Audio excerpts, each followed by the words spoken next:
Bonjour à tous. Avant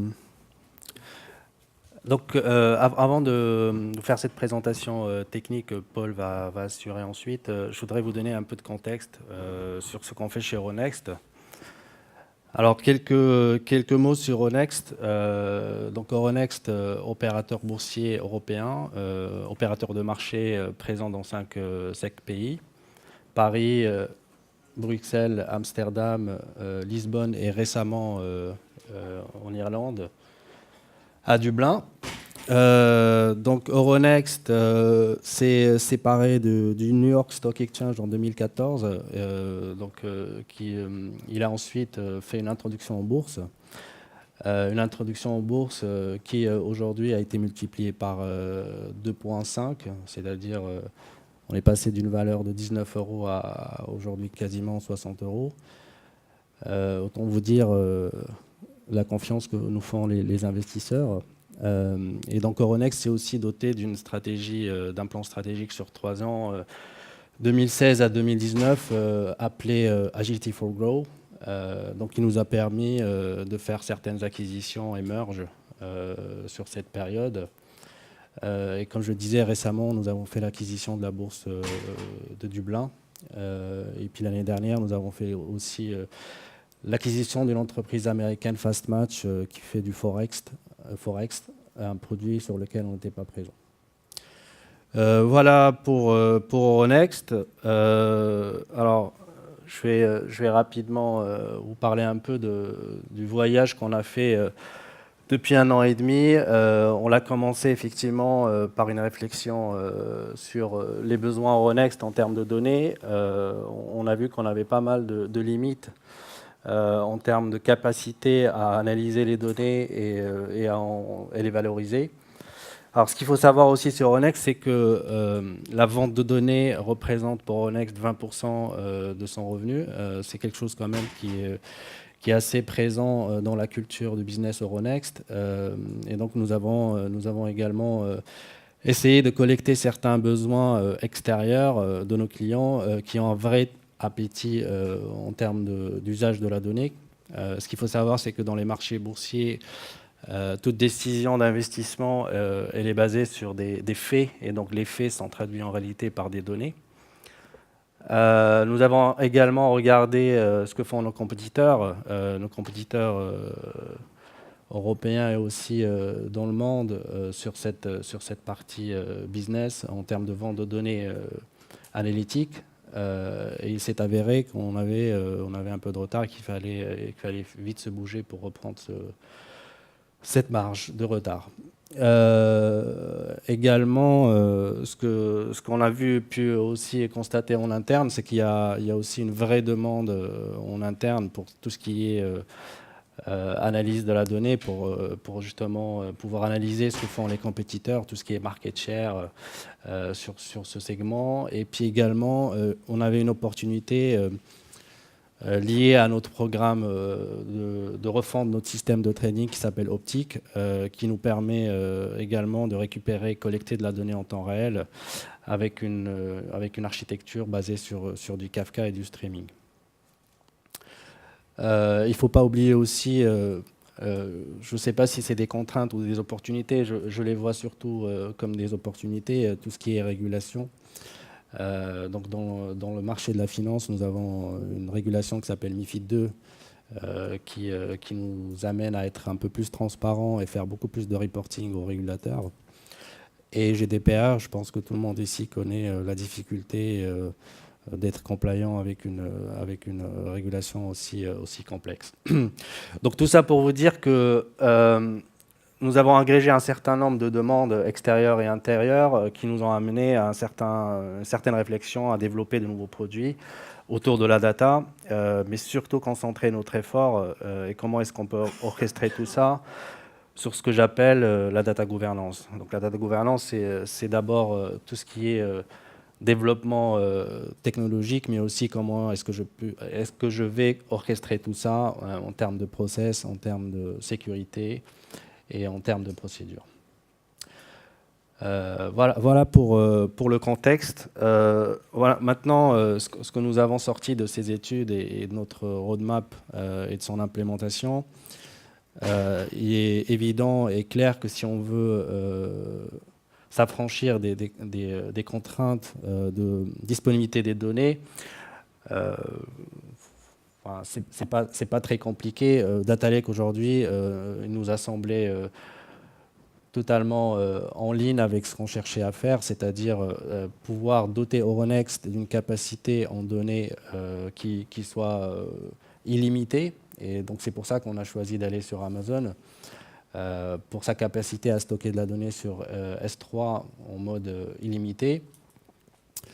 De pouvoir intégrer et ingérer de la donnée en temps réel depuis notre plateforme, mais aussi pouvoir l'enrichir demain avec des données externes, des données qu'on achète sur Euronext depuis des plateformes comme Reuters ou Bloomberg, et de pouvoir construire au-dessus de ce data lake un certain nombre de produits. Alors le premier produit, si vous lisez de la gauche, c'est un peu notre fondation et c'est grâce à ce projet qu'on est en train aujourd'hui de construire notre data lake.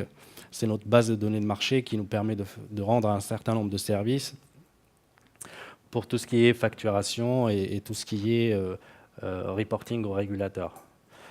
Et puis à côté, ce qu'on a aussi décidé de faire, c'est justement pouvoir développer un certain nombre de produits. Certains sont plutôt dédiés pour avoir plus de revenus. Donc je pense à DataShop, qui est un produit qui va être ouvert vers l'extérieur avec des API, avec des capacités à vendre de la donnée à la demande, enrichie, pas que de la donnée temps réel. Donc il y a un vrai travail de gouvernance et de qualité de données à mettre en place. Et donc on a beaucoup d'idées aujourd'hui, on est sur la release 1 sur 2018. Je ne peux pas vous donner trop de détails puisque la release en 2019, on devrait dépasser ce que font aujourd'hui nos compétiteurs. Donc on a mis les moyens et aujourd'hui les choses avancent comme prévu sur cette partie. Et puis il y a des sujets qui sont aujourd'hui, alors sur la partie droite de l'écran, on a des use cases qui sont aujourd'hui en cours d'étude et on pense aujourd'hui à notre solution de surveillance de marché qui demande un certain nombre d'expertise. Comment est-ce que je lis des données temps réel et je puisse faire de l'analytics et pouvoir détecter des patterns pour tout ce qui est market abuse ou ce genre de choses. Aujourd'hui, on a des équipes de surveillants qui le font avec des seuils statiques qui sont définis à l'avance. On pense aussi à de l'intelligence artificielle pour pouvoir aider ces surveillants dans leur mission et qu'ils puissent focaliser sur des choses à valeur ajoutée. Et puis enfin, ce que disait Claudie juste la session avant, puisque Claudie fait partie aussi de nos partenaires, la capacité à fournir de la donnée à la demande à certaines populations d'Euronext. Je pense à des utilisateurs des quants, des gens qui font de l'analyse et qui ont besoin de données, de brasser de la donnée. L'idée, c'est de créer un espèce de laboratoire pour tester des idées, pouvoir les faire passer en production. Donc, c'est des idées que certaines personnes ont aujourd'hui, mais ils n'ont pas les moyens, ils n'ont pas la donnée de pouvoir les réaliser. Et donc, on pourrait voir des produits émerger de cette sandbox analytique. Elle pourrait être posée demain dans DataShop à la vente, ou elle pourrait aller vers les régulateurs, parce qu'on va améliorer aussi notre transparence vis-à-vis des régulateurs. Mais également, elle pourrait aussi aller vers l'outil de surveillance, parce qu'on a trouvé des nouveaux modèles qui nous permettent de mieux surveiller notre marché. Voilà. Donc on a mis les moyens. C'est une stratégie que moi-même et mes équipes implémentons depuis début de cette année. Nous avons une vision jusqu'à fin 2019. Donc tous ces projets devraient être en production, voire avant pour certains. Voilà. Donc aujourd'hui, il y a l'intelligence artificielle. La seule limite, je dirais, c'est l'intelligence humaine. Quand on offre tous ces services au business et aux utilisateurs, c'est à eux maintenant de pouvoir développer et être créatifs. Voilà pour ma présentation. Je vais laisser la parole maintenant à Paul de Manchy. Si vous avez des questions, je serai là pour y répondre. Merci beaucoup, Abderrahmane. Donc, le challenge, comme vient de l'expliquer Abderrahmane, c'est de pouvoir faire d'Euronext une société qui soit vraiment data-centric. Donc c'est un challenge qui a été lancé en ce début d'année. Et le challenge, c'est de le faire avec les outils qui vont bien et donc avec AWS. Alors, faire un data lake sur AWS, je pense que vous avez une présentation juste avant, donc je vais être assez bref. Je ne vais pas forcément accentuer sur tous les produits qui permettent de faire un data lake, mais peut-être en tout cas resituer quelques principes de base. Un data lake sur un data lake sur Amazon, c'est S3. C'est S3 parce qu'on découple le stockage de données avec le compute. Et donc ici, on n'échappe pas à cette règle. On n'échappe pas à cette règle, mais on va aussi se focaliser sur un autre outil qui est Redshift, qui a un moteur de base de données pour des pétabytes de data.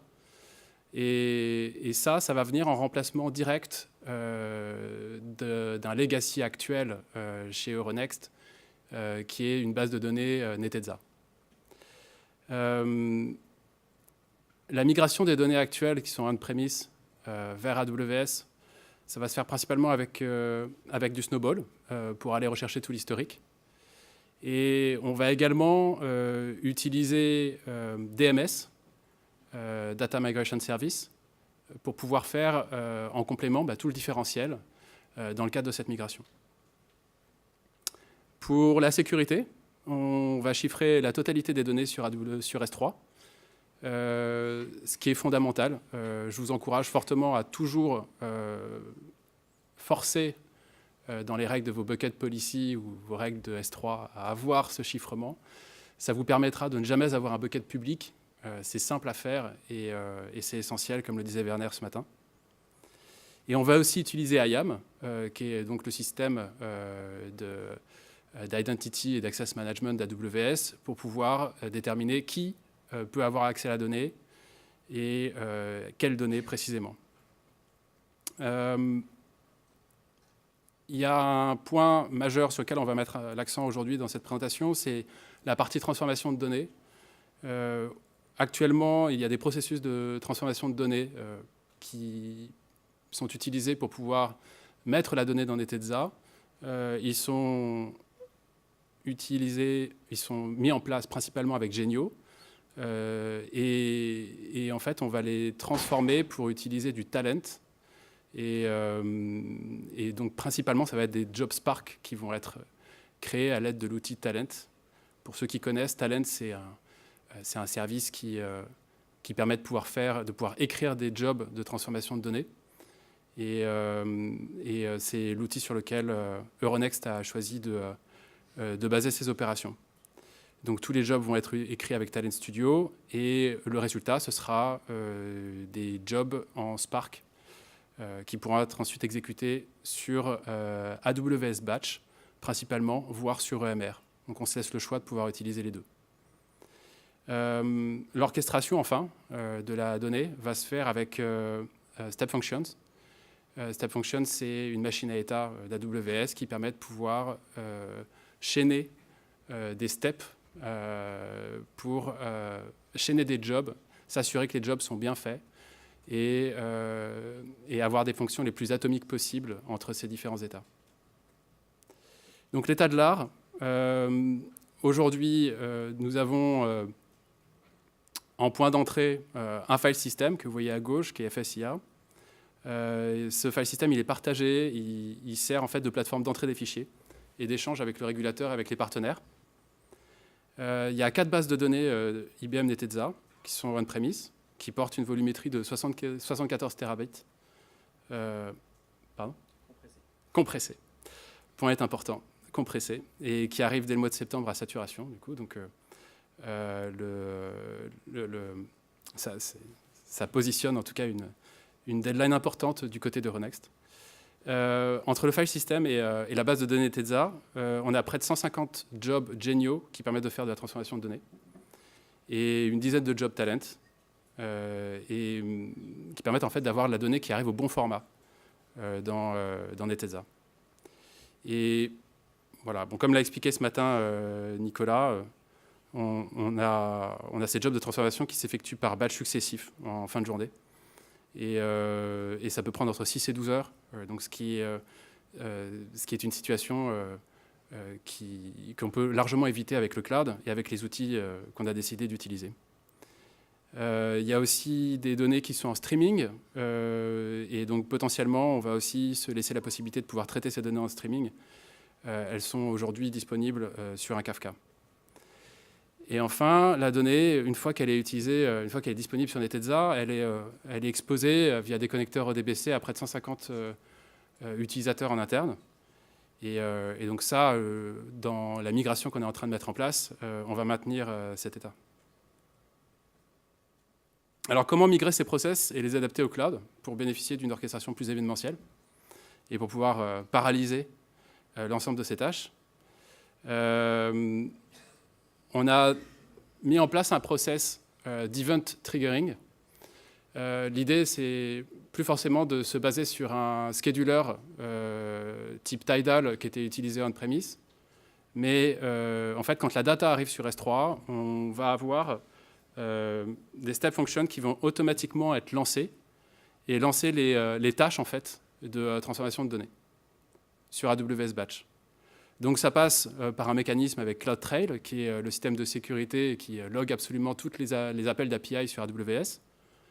Et on a un CloudWatch Event qui vient surveiller un pattern sur ces appels et qui va lancer, du coup, lorsque ça correspond à un pattern de fichier qui nous intéresse sur S3, une step function qui elle-même ensuite ira lancer différents jobs sur AWS Batch. Et ces jobs étant écrits avec Talent. Step function, je fais une rapide parenthèse dessus. Donc, comme je vous l'ai dit, c'est une machine à état. On part donc, en fait, on part d'un état initial et on décompose les actions à effectuer en petites fonctions atomiques. Et on se donne la possibilité d'itérer, d'attendre, de boucler. Et typiquement, ici, on prend le cas d'un job talent exécuté sur AWS Batch, mais on se réserve le droit également de le faire avec EMR. Alors, si on prend un petit peu de recul, voici à quoi ressemble l'architecture globale de notre orchestration, donc de toutes les phases de transformation de données. Donc à gauche, vous avez le file system, le FSIA qui est on-prem. Les données sont envoyées sur S3. La deuxième opération, du coup, c'est de lancer automatiquement des step functions qui elles-mêmes vont appeler AWS Batch. Et de façon itérative, sur les différentes étapes, elles vont enregistrer des états intermédiaires toujours sur S3, dans un bucket qu'on appelle processed. Et l'état final de ces transformations, c'est de les mettre sur Redshift et également sur S3. Pour pouvoir développer et déployer cette architecture, on utilise massivement de l'infrastructure as code, donc principalement du CloudFormation, voire uniquement en fait du CloudFormation. Et donc on a déployé une pipeline de CI/CD. Ici, je vais vous montrer une première itération de celle-ci qui est faite dans le cloud, et c'est ce qui va servir de démonstration aujourd'hui. Il y a une deuxième itération de cette pipeline de CI/CD qui a été faite avec des outils type Jenkins et GitLab, mais donc celle-ci, je ne vais pas pouvoir vous la démontrer puisqu'elle utilise des briques qui sont on-prem. Mais ça revient exactement au même. Donc, première étape, c'est d'aller écouter ce qui se passe sur un repository Git, sur lequel il y a donc le commit des jobs faits par les développeurs talent. Et dès qu'il y a un commit qui est lancé, d'aller builder le job et enfin de le déployer avec CloudFormation. Donc, ouais, non. Voilà, c'est ici. Alors ici, je vais faire un commit bidon, en fait. Hein. Je vais peut-être changer, je vais rajouter juste un espace, une entrée. Pardon. Et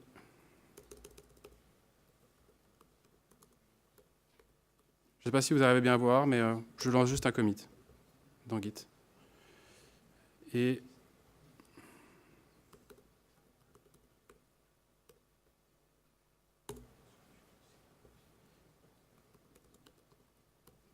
je ne sais pas si ça s'est bien passé.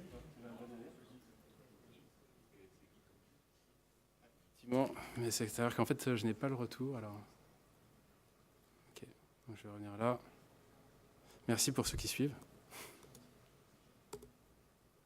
Voilà. Et là, un git push. Donc là, ça va prendre... normalement, on a la pipeline ici qui devrait être... ça devrait devenir bleu dans source.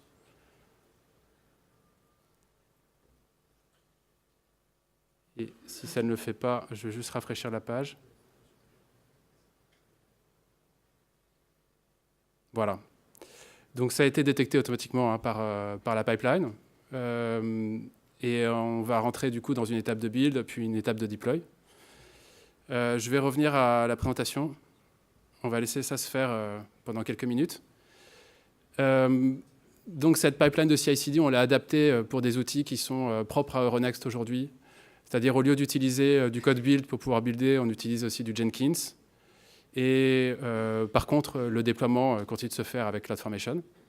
Mais les opérations de déploiement sont lancées non pas par Code Pipeline que je viens de vous montrer, mais directement en fin de job par Jenkins. Et on utilise également le système de repository GitLab qui est utilisé massivement en interne chez Euronext. Alors un petit deep dive pour voir comment est-ce qu'un job talent avec un déploiement de ce type est orchestré. On a, ici, c'est le repository Git qu'on va avoir pour les développeurs talent. Donc la totalité de leur écriture de job est stockée dans un répertoire. Donc c'est le talent project ici, mais ça porte un nom à chaque fois différent selon l'opération de transformation. Et puis on va avoir un sous-répertoire qu'on a nommé ici AWS CI/CD qui contient en fait un Dockerfile. Le Dockerfile, en fait, ça va être le fichier qui va permettre, dans la phase de build, de construire une image Docker qui sera utilisée par AWS Batch dans le cadre de l'exécution des job talent. C'est une image assez basique. Hein. On a juste besoin d'installer Oracle JDK 8 pour être compatible avec Talent. Le template, CloudFormation, donc c'est celui qui est redéployé à chaque fois dans le cadre de la pipeline. Donc lui, il va contenir toute l'infrastructure correspondant à notre AWS Batch. Donc, on a un compute environment qui va être finalement le système qui va orchestrer le fait de popper des conteneurs sur un host qui soit à la bonne dimension en termes de mémoire et de CPU, c'est-à-dire qu'on détermine à chaque fois pour les tâches quelle est la quantité de CPU et de mémoire, et AWS Batch va sélectionner automatiquement les instances qui sont les plus adéquates. Il va également les sélectionner en se basant sur du spot instance, ça veut dire qu'on va ici avoir des économies massives, c'est-à-dire qu'on détermine que tous les jobs se font sur du spot, et en fonction de la quantité de CPU et de mémoire qu'on a demandé pour l'exécution du job, eh bien, derrière, on aura les instances qui sont les plus avantageuses pour le client. Vous m'entendez bien ou pas? Oui, OK. Des fonctions lambda, c'est celles qui vont être utilisées dans le cadre de Step Function. Step Function est un orchestrateur, une machine à état, mais en tant que tel, à chaque fois qu'on veut effectuer une opération, on la délègue directement à une fonction lambda. Je vous montrerai, dès que ce sera construit, la tête de la Step Function. J'en ai fait une relativement simple, mais pour vous montrer tout ça. Et puis, on a CloudWatch Event. Alors ici, c'est pour se baser sur la notion d'événementiel. Dès qu'un fichier S3 arrive, dès qu'un fichier arrive sur S3 dans le bon répertoire, on lance une CloudWatch Event, ou plutôt elle se déclenche automatiquement, et c'est elle qui va lancer notre Step Function avec le lancement des jobs. Donc c'est vraiment, on sort de la logique schedulée avec une opération une fois par jour à la clôture du marché, pour pouvoir se permettre, dès l'arrivée des bons fichiers, de lancer les tâches de transformation de données, de façon à les avoir le plus tôt possible. Et enfin, je passe sur les éléments Step Function et ECR Registry, parce que ECR Registry, c'est là où on va stocker notre image Docker. Et les Step Function, du coup, on va se refaire un focus plus détaillé une fois que ce sera construit. SSM Parameter Store, c'est très utile aussi pour faire passer des variables d'environnement global.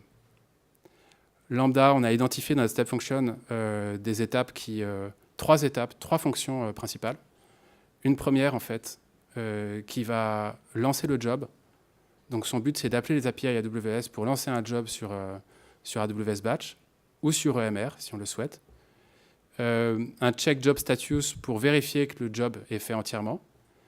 Et potentiellement, on se laisse la possibilité d'aller attendre d'autres fichiers sur S3 pour continuer et paralléliser d'autres tâches.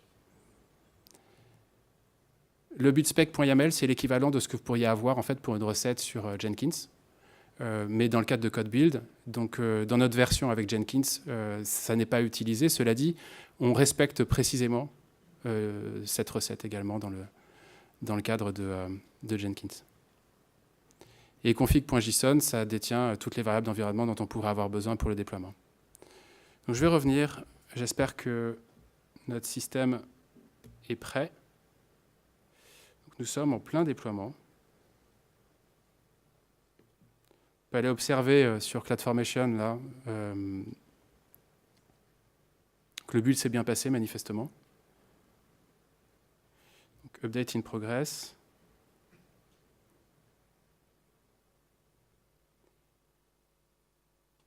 Ça ne se rafraîchit pas tout seul.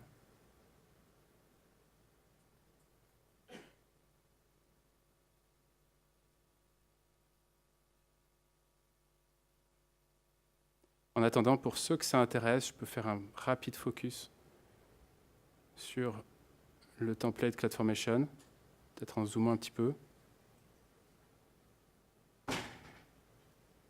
Je ne sais pas si c'est visible pour chacun. Non, même pour moi, c'est un peu petit.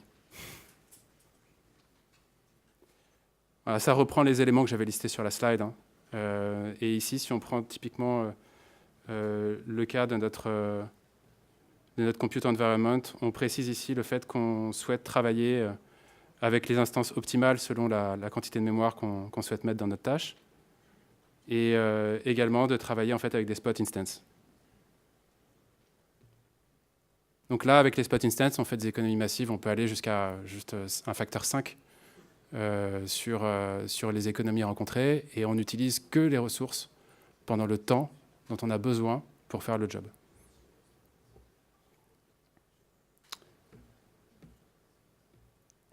Je reviens, je regarde si on est prêt.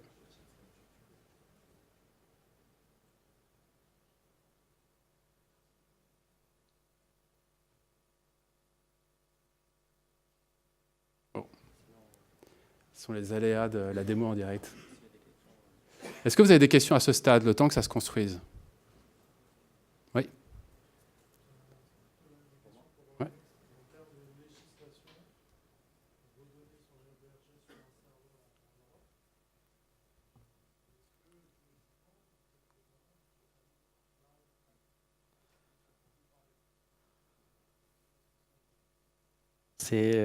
C'est une très très bonne question. Si, je vais y répondre. Alors, c'est un des points sur lesquels on a passé énormément de temps. Comme vous l'avez dit, on travaille dans une activité très régulée. Donc, dans le cadre de la signature et le contrat qu'on a fait avec Amazon, nos données vont être en Europe.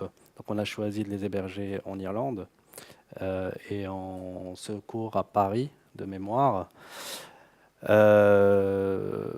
Maintenant, comme je l'ai dit tout à l'heure, on a fait récemment certaines acquisitions, et notamment aux États-Unis. On ne s'interdit pas, à travers le même contrat et pour des nouvelles filiales, d'ouvrir des data centers Amazon aux États-Unis. Récemment, on est en train de le regarder pour une de nos filiales. Parce que c'est un contrat chapeau et qui inclut des spécificités pour les différentes filiales d'Euronext. Donc notamment pour tout ce qui est trading et données européennes, notamment pour GDPR, le data center et les données vont être hébergées en Irlande. Pour une nouvelle filiale qui serait amenée à rejoindre le groupe Euronext, elle serait hébergée aux États-Unis, avec évidemment toutes les technologies VPC et tout ce qu'on peut mettre en place pour ne pas faire transférer des données d'un pays à l'autre. Ça, c'est des choses qu'on ne s'interdit pas de mettre en place. Contractuellement, alors, il y a des choses contractuelles et ce qu'on peut faire. Je pense que je n'ai pas à vous l'apprendre. Avec Euronext, on peut en 2 clics atterrir à Hong Kong ou en Californie, comme on veut. Donc contractuellement, aujourd'hui, on a signé, et dans le contrat, il y a 2 choses qui sont bien spécifiées, c'est qu'on a choisi d'héberger les données européennes en Europe. Donc on a mis Irlande et France. Après, techniquement, les équipes qui opèrent chez nous depuis le Portugal sont capables techniquement, à travers les firewalls, à travers la technologie, d'ouvrir un site, un VPC et donc tout un data center virtuel n'importe où dans le monde. Et tout se fait dans le cadre légal, évidemment. On est sur des comptes séparés à chaque fois. C'est des comptes séparés. Des comptes qui n'ont pas de porosité entre eux.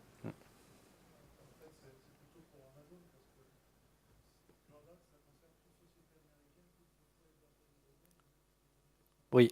Alors je vais répondre à votre question parce que vous avez parlé du Cloud Act. Cloud Act, ça date de mars, je crois. Voilà, c'est quelques semaines. Ce qu'il faut savoir, c'est que avec ce nouvel acte ou cette nouvelle loi, Euronext, par définition, est soumis à la législation américaine parce que lui-même, il a des filières aux États-Unis. Donc, avec cette nouvelle loi ou sans cette nouvelle loi, on était déjà sous le Patriot Act. D'accord? Donc, cette nouvelle loi aujourd'hui, elle est plus elle target plus les entreprises qui ne sont pas du tout présentes aux États-Unis. Nous, on est déjà présents depuis 2 ans, donc on n'a pas à se soucier de cette nouvelle loi.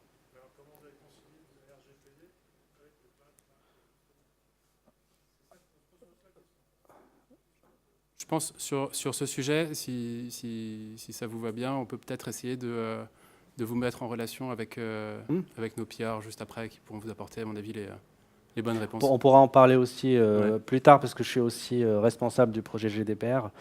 Donc on se pose aussi peut-être les mêmes questions. Mais comme voilà, je le disais, on est présent un peu partout. Les Américains, ils ont leur propre GDPR. Voilà, c'est le Privacy Shield. Donc on est Privacy Shield aussi aux États-Unis. Donc nos fournisseurs de certificats d'accès Internet sont aussi Privacy Shield, etc. Donc il y a une vraie compatibilité entre GDPR et Privacy Shield. Quand l'un est Privacy Shield, on est un peu dans le même... mais on pourra en parler plus tard dans un... Très bien. Je reviens à la démonstration, du coup, parce que maintenant c'est prêt. C'est prêt. Voilà. Donc nous avons... Hop, je vais aller sur Step Function.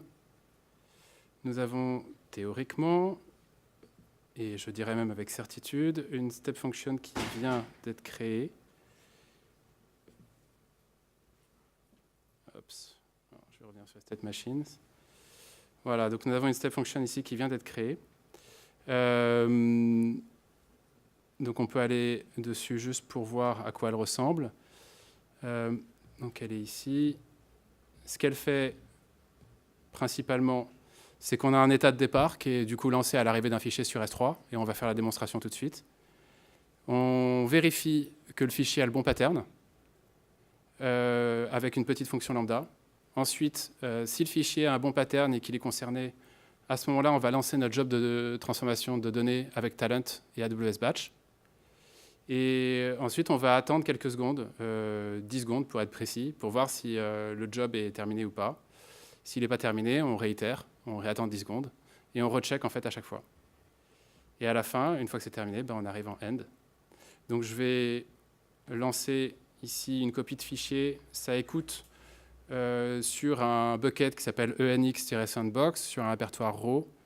Donc là, j'envoie ce fichier. Donc théoriquement, et on va le voir tout de suite, en ayant fait ça, on va avoir un job qui vient d'être lancé sur la step function. Et donc en parallèle, on voit sur notre répertoire S3 ici, raw, je vais actualiser. On a l'arrivée de notre fichier. qui est un petit fichier, hein, objectivement. Même la tâche talent qui est derrière, elle fait principalement une opération d'identité pour aller copier dans un répertoire process, histoire de ne pas perdre non plus trop de temps. C'est des données de prod. C'est pas données de prod. Je vais vous montrer ce qu'il y a dedans. Je crois qu'il n'y a vraiment rien du tout. Voilà. Donc, ID, value, 1, OK, 2, knock. Voilà, je pense que c'est pas vos données de prod.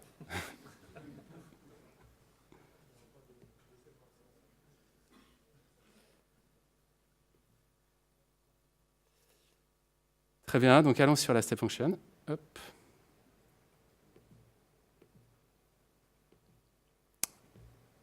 On va cliquer dessus.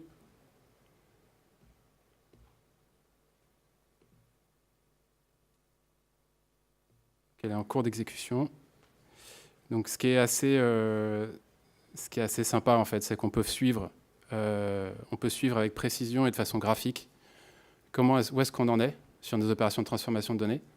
Ici, la step function ne fait qu'un seul job, mais on écrit soi-même cette step function et elle peut faire l'enchaînement de 3, 4, 5 jobs avec des opérations intermédiaires.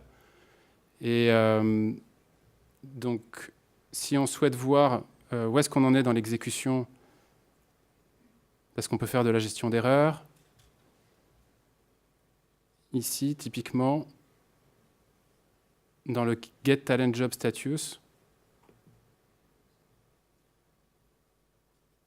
donc je peux voir que j'ai un job qui est lancé et qui est à l'état de runnable dans AWS Batch. Ça veut dire qu'il attend que le compute environment lance cette tâche. Donc la tâche, elle est prête. On va la voir ici, apparaître dans la ligne du milieu. Donc là, elle est en starting.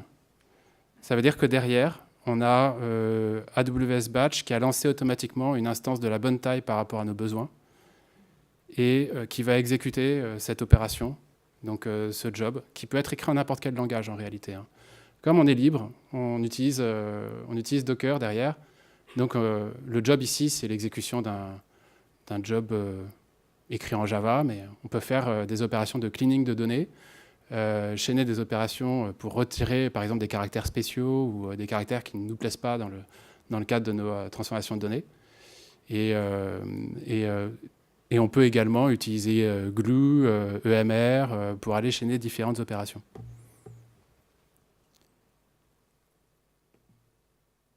Donc je vais aller dessus.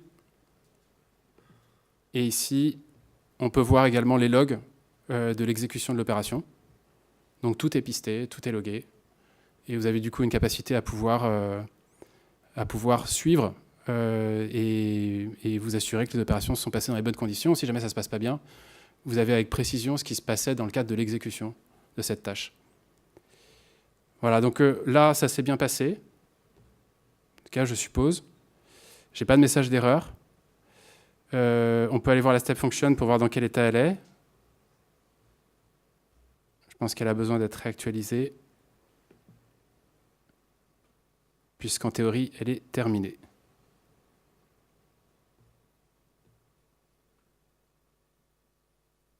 Voilà, donc elle s'est terminée comme on voulait. On a eu un succès, ce qui est une bonne nouvelle.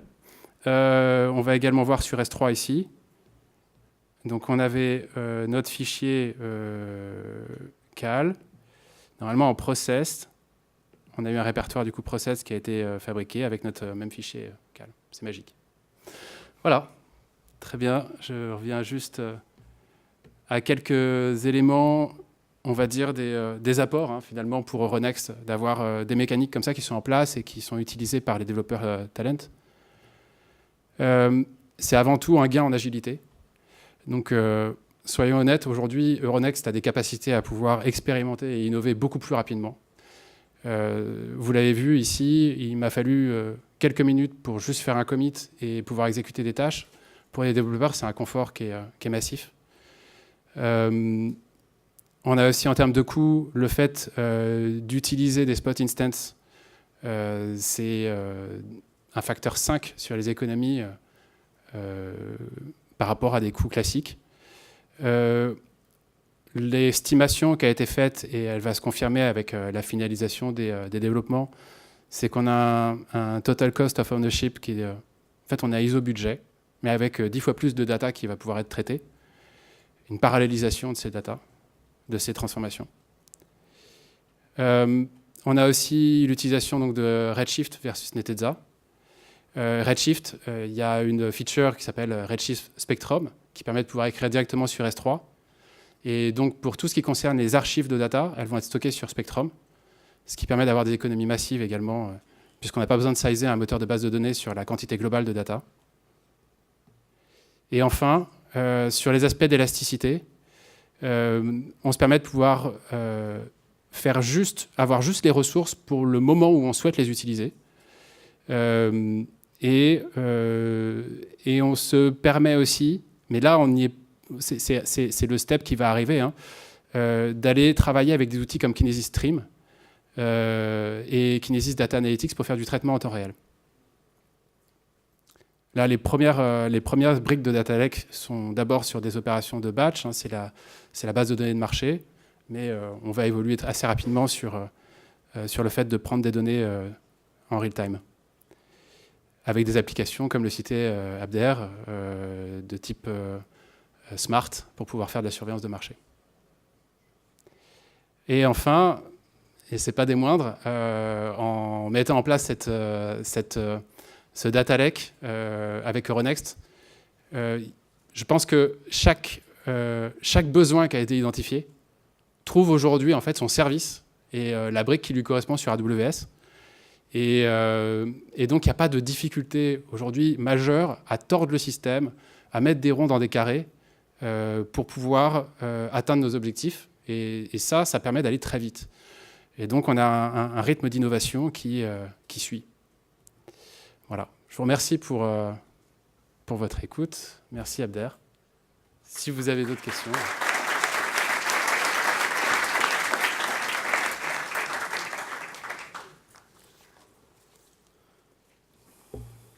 3 minutes si vous avez des questions. questions. Il reste 3 minutes. Si vous avez des questions, allez-y. N'hésitez pas.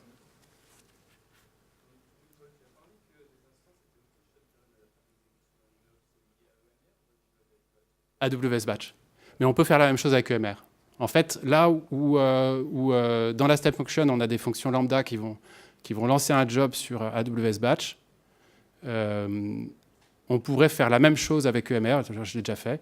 Le principe étant d'aller lancer un cluster EMR éphémère directement avec les API d'AWS. Donc ça, on le fait depuis une fonction lambda en Python. Là, ici, depuis une fonction lambda en Python, on lance du batch, mais c'est à quelques lignes de code près la même chose.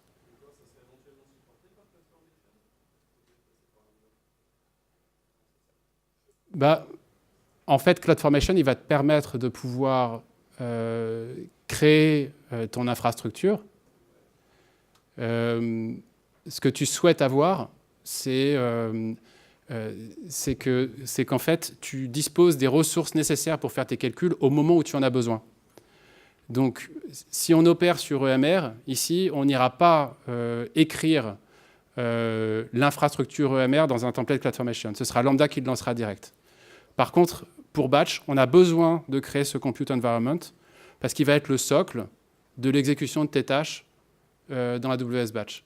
Pour le faire simple, dans AWS Batch, on a 3 éléments. On a le compute environment, on a le job queue et le troisième m'échappe.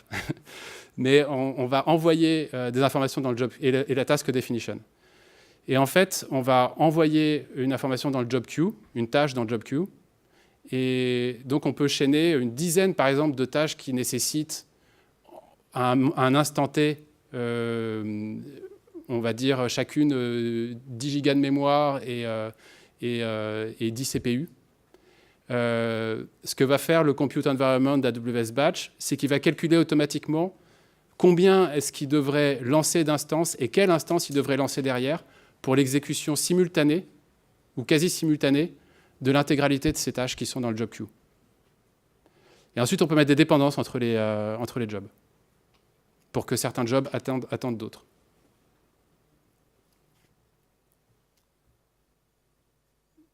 Est-ce que vous avez d'autres questions?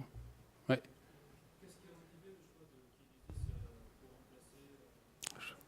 Ah, on remplace pas Kafka. C'est pas un remplacement. Non, non, c'est pas du tout un remplacement. Aujourd'hui, on utilise Kafka on-premise chez Euronext. On a pensé mirrorer avec soit Kafka, soit avec Kinesis. Aujourd'hui, la décision qui va être prise, je pense qu'on va utiliser ni l'un ni l'autre parce qu'on va tirer des données directement de Kafka vers le cloud. Il est possible que l'on utilise Kinesis pour ses capacités analytiques sur tout ce qui est surveillance de marché. Donc ça, c'est l'étude, comme je disais tout à l'heure, elle est en cours. Voilà, donc il n'y a pas de Kinesis versus Kafka. En fait, on n'en a pas besoin.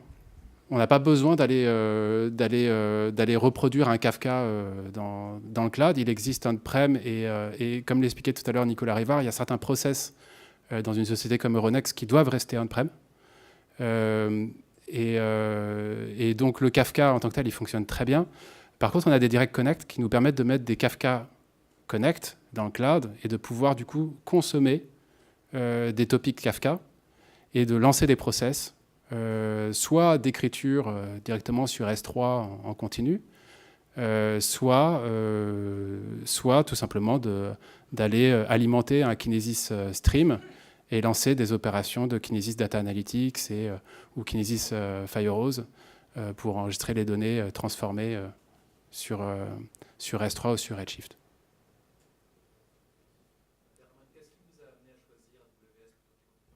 Faut pas me boucher Non, en fait, on a fait un vrai travail. On a passé quasiment 1 an et demi d'assessment pour vous dire comment le choix il a été difficile. Je pense qu'il y a un point qui différencie AWS, c'est l'écosystème, c'est toutes les entreprises qui entourent AWS en termes de providing du service autour d'AWS, de la formation et ce genre de choses. On a vraiment vu une vraie carence chez les compétiteurs, hein. Je ne vais pas les citer, mais la vraie différence a été faite sur ce point. Vraiment l'écosystème autour d'AWS. Voilà. Après, la qualité des produits, je pense qu'il y a aussi d'autres cloud fournisseurs qui sont aussi très bons, et notamment dans la partie Big Data. Mais le Big Data on n'a pas ouvert le cloud que pour le Big Data, donc on a aussi d'autres use cases demain, et Amazon répondait parfaitement à tous ces enjeux. Voilà. Voilà. Il y a une dernière question, on a dépassé... On avait passé le temps de minutes.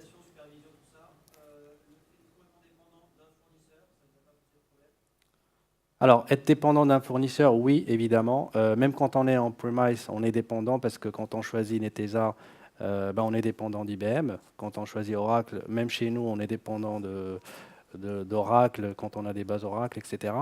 Je pense que c'est un peu la même question quand on va chez un fournisseur comme Amazon. Il y a un point qui est important dans l'architecture, c'est qu'on a, et c'est moi qui ai poussé à ce qu'on n'utilise pas 100% de produits Amazon dans le cloud pour ce programme, c'est la mise en place de l'ETL Talend. Ce qu'il faut savoir, c'est que Talend aujourd'hui, il masque un peu toute la complexité technique. Demain, on peut prendre un Talend, on peut le faire tourner chez nous. Les mêmes règles métiers fonctionneront sur une autre technologie différente d'Amazon. Donc on a mis cette règle qui nous paraissait très importante. Néanmoins, on est à 100%, je dirais, engagé à utiliser toute la stack de manager de service d'Amazon. Donc on a au moins un talent qui pour nous est un point essentiel qui nous permettra demain de faire marche arrière. Mais voilà, on ne s'est pas marié pour faire marche arrière dans quelques mois, quelques semaines. Donc l'aventure, elle vient de commencer. Je ne pense pas qu'on puisse aujourd'hui se mettre ce point comme un point bloquant pour ce qu'on veut faire demain. Merci beaucoup. Merci.